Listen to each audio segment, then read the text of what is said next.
തിരുവനന്തപുരം, ഞങ്ങളുടെ തിരുവനന്തപുരത്തിൻ്റെ മേയർ ആരാണെന്നും ഞങ്ങളുടെ തിരുവനന്തപുരം കോർപ്പറേഷനിൽ എന്തൊക്കെ കാര്യങ്ങൾ രാവിലെ മുതൽ വൈകുന്നേരം വരെ നടക്കുന്നു എന്നുള്ള കാര്യം ഇന്ന് ലോകത്തിലുള്ള മുഴുവൻ മലയാളികളും കണ്ടുകൊണ്ടിരിക്കുകയാണ്.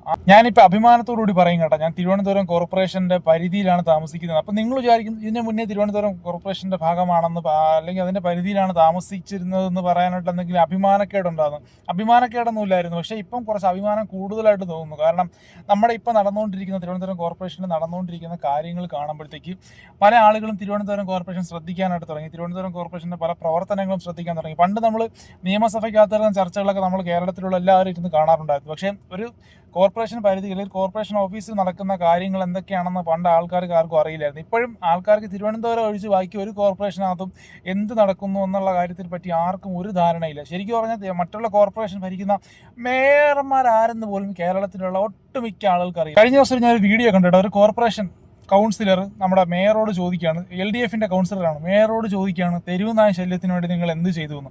എനിക്ക് ശരിക്കും ഈ പുള്ളിക്കാരൻ ഇത് പറയുന്ന കേട്ടിട്ട് എനിക്ക് ഭയങ്കരമായിട്ട് തമാശയും അത്ഭുതമൊക്കെ തോന്നിയില്ല. കാരണം 45 വർഷം തുടർച്ചയായിട്ട് ഭരിച്ചുകൊണ്ടിരുന്ന ഇവരാണ്.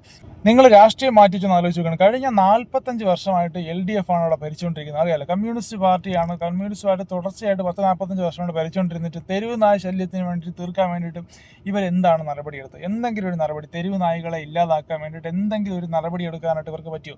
എന്നിട്ട് ഇപ്പം ഇവരുടെ കൗൺസിലർമാർ വന്നിട്ട് പറയുകയാണ് തെരുവ് നായ്ക്കൾക്ക് വേണ്ടി നിങ്ങൾ എന്ത് ചെയ്തു? 4 മാസം പ്രായമായ, അല്ലെങ്കിൽ 4 മാസം, വെറും 4 മാസം മാത്രം പ്രായമായ ഭരണസമിതിയോട് ചോദിക്കുകയാണ് നിങ്ങൾ തെരുവ് നായ്ക്ക് വേണ്ടിയിട്ട് എന്ത് ചെയ്തു?